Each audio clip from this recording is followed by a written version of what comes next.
আসসালামু আলাইকুম প্রিয় দর্শক। প্রচণ্ড পরিমাণে শীত পড়ছে। এই প্রচণ্ড শীতের মধ্যে অনেক অনেক গরম খবর আমাদের সামনে আসতেছে, যা আমাদের এই শীতকে উপেক্ষা করেও আপনাদেরকে জানানোর জন্য ক্যামেরার সামনে এসে কথা বলতেই হচ্ছে। অনেক অনেক গরম খবর, গরম সংবাদ রাজনৈতিক ময়দানে, বিশেষ করে আওয়ামী লীগবিহীন বাংলাদেশের রাজনৈতিক ময়দানে। তাসনিম জারা, তাকে আপনারা সবাই চেনেন। তিনি এনসিপির একজন নেত্রী, ডক্টর তাসনিম জারা। তিনি এনসিপি থেকে পদত্যাগ করছেন। মানে এইটাকে খাস বাংলায় যদি বলেন তাইলে হবে যে একেবারে কিছু মানুষের কথা আছে, যাকে পছন্দ হয় না তাকে একেবারে লাথি মেরে বের করে দেয়, বেটা তোর সাথে কোনো সম্পর্কই নাই, তোর সাথে কোনো চলাফেরা নাই, আমি আমার মতো তুমি তোমার মতো থাকো। সেরকমই আমার কাছে মনে হয়েছে তার পদত্যাগের ধরনটা দেখে। একটা কথা কিন্তু আমাদের মধ্যে প্রচলন আছে যে বিপ্লব যদি সফল না হয় তাহলে ওই বিপ্লব বিপ্লবীদের খেয়ে ফেলে। এই কথাটা কিন্তু আমরা 5ই আগস্টের পরে বাংলাদেশের রাজনৈতিক ময়দানে একাধিকবার শুনতে পেয়েছি। আর একটা কথা আছে যে বিপ্লবীরা, প্রকৃত বিপ্লবীরা তারা ক্ষমতালোভী হয় না। প্রকৃত বিপ্লবীরা তারা তাদের মন মানসিকতা, ধ্যান ধারণা, চলাফেরা, সব কিছু, কথাবার্তা, মানে অন্যরকম একটা ভাব থাকে যেটা দ্বারা সাধারণ মানুষ আকর্ষণ বোধ করে, এরকম একটা পরিস্থিতি তারা তৈরি করতে পারে। কিন্তু তাদের মধ্যে ক্ষমতার লোভটা তুলনামূলক কম থাকে। তাসনিম জারা, আমি তার কথা বলতেছি, আমি তাকে বলতেছি না যে তিনি ক্ষমতা লোভী না, মানে আমি তার গুণগান গাইতেছি না। তিনি যে পদত্যাগ করছেন যার পরিপ্রেক্ষিতে তার গুণগান গাইতে হবে সেরকম না, কিন্তু বাস্তবতাটা বোঝার চেষ্টা করুন। বাস্তবতা দেখুন, এই যে গত 16 মাস, এই 16 মাস এই তাসনিম জারারাই তো বাংলাদেশের মানে হেড অফ দ্য পলিটিক্স, বাংলাদেশের রাজনীতির প্রধান।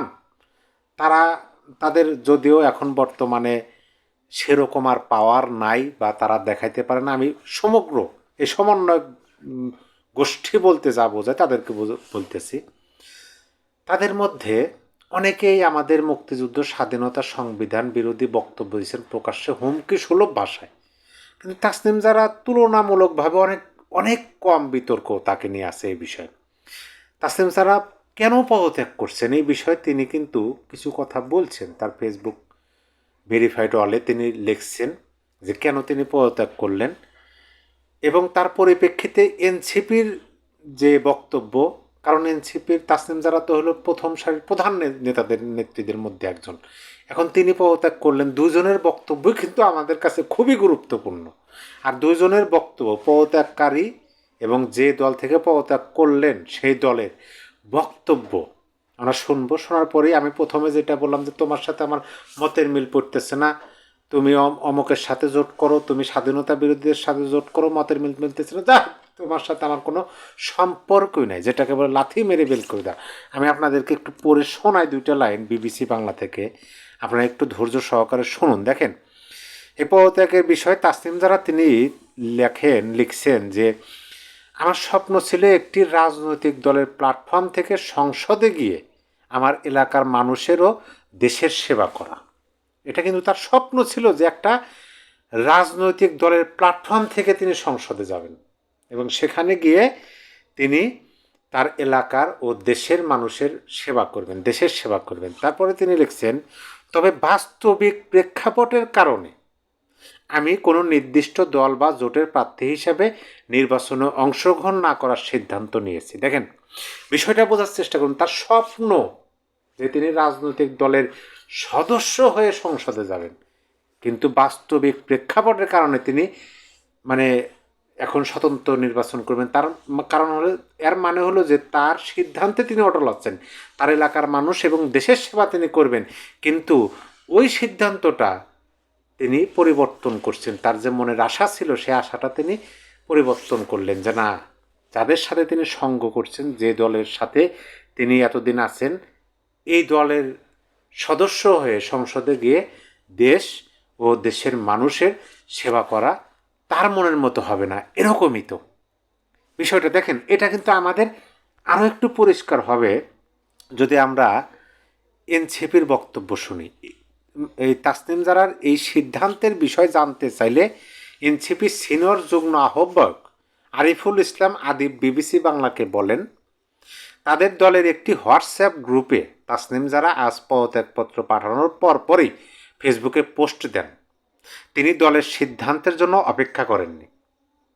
তাহলে এই যে এনসিপির সিনিয়র যুগ্ম আহ্বায়ক তিনি বললেন যে এনসিপির একটা হোয়াটসঅ্যাপ গ্রুপ আছে, এনসিপির হয়তো বা নেতা বা কর্মীদের, তারা সবাই ওখানে তথ্য আদান প্রদান হয়তো করেন।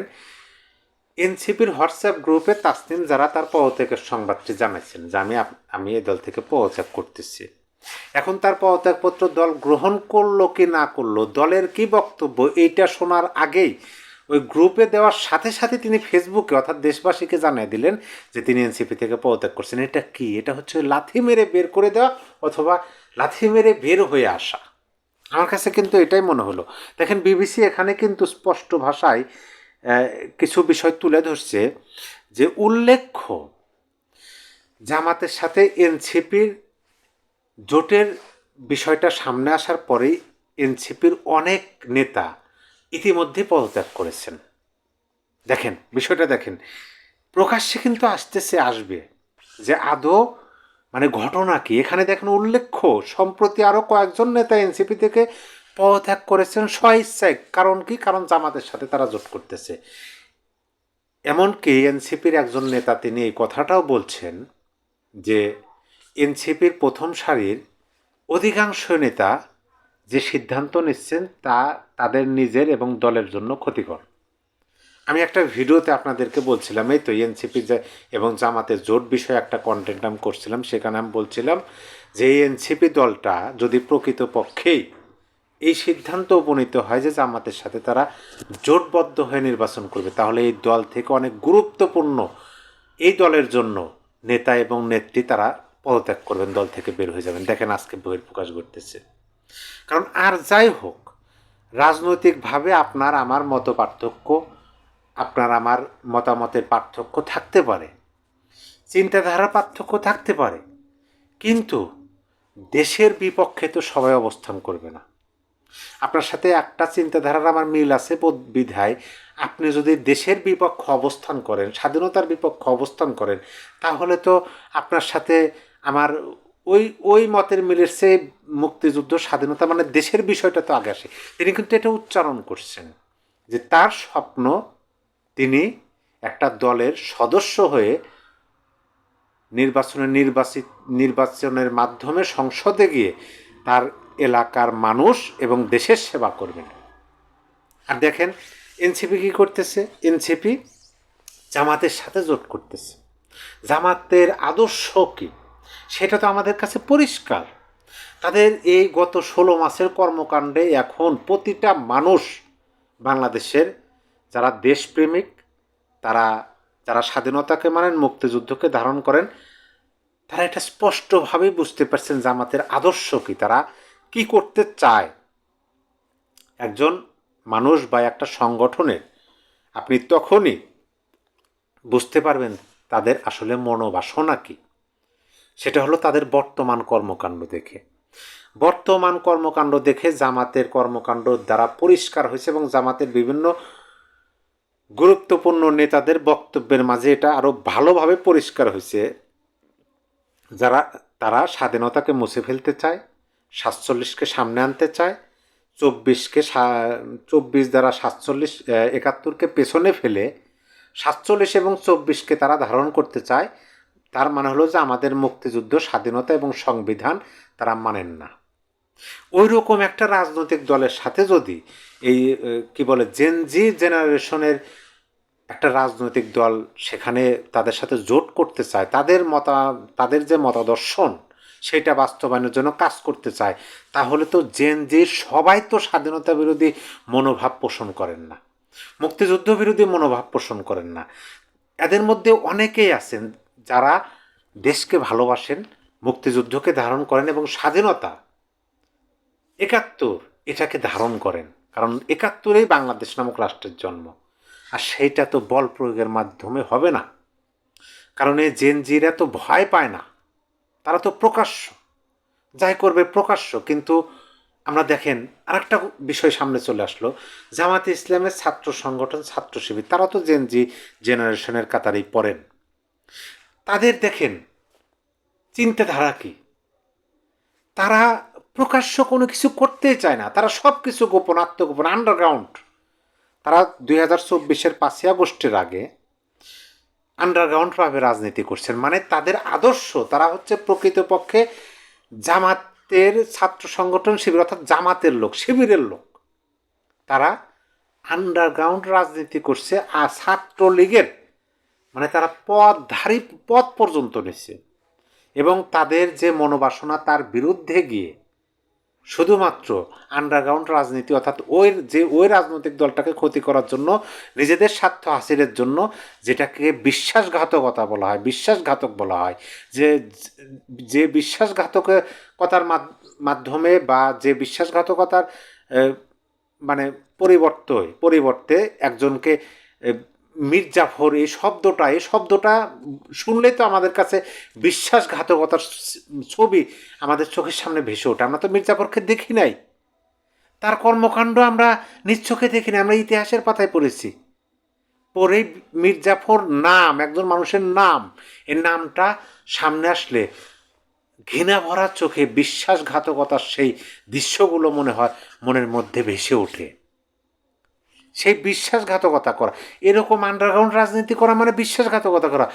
বিশ্বাসঘাতক ওই ছাত্রলীগের যে নেতারা এই বর্তমান সময়ে দেখা যাচ্ছে শিবিরের সক্রিয় নেতা এবং ছাত্রলীগের তারা প্রকৃত নামধারী লোক ছিলেন এবং নিজেদেরকে প্রকৃত ছাত্রলীগ হিসেবে প্রমাণ করার জন্য অনেক সময় হেলমেটও ব্যবহার করছেন।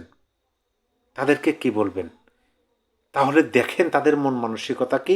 আর সেই ধরনের একটা রাজনৈতিক দলের সাথে এনসিপি, যারা এই জুলাই আগস্ট আন্দোলনে অভ্যুত্থানের নেতৃত্ব প্রদান করছিলেন, ওই জুলাই আগস্ট আন্দোলন যারাই হাইজ্যাক করুক না কেন, নেতৃত্ব তো এই হাসনাত নাহিদ সার্জিস এই তাসনিম জারারাই করে দিয়েছিলেন। আর সেই রাজনৈতিক দল তাদের এখন মনের ভেতরে লুকিয়ে থাকা আসল আদর্শ বের হইতেছে, তারা স্বাধীনতা বিরোধী একটা রাজনৈতিক দলের সাথে জোট করতেছে। এই বিষয়টা জেনজির মধ্যে যারা মেনে নিতে পারতেছে না, অথচ এনসিপির পদধারী তারা এখন স্বইচ্ছায় পদত্যাগ করতেছেন, যার মধ্যে তাসনিম জারা একজন। সম্মানিত দর্শক, আপনার মতামত, মূল্যবান মতামত অবশ্যই এই ভিডিওর কমেন্ট বক্সে গঠনমূলকভাবে কমেন্ট করে দিবেন, একটা লাইক দিবেন এই ভিডিওতে। সবাই ভালো থাকবেন, আবার দেখা হবে অন্য একটা ভিডিওতে অন্য কোনো বিষয় নিয়ে। আল্লাহ হাফেজ।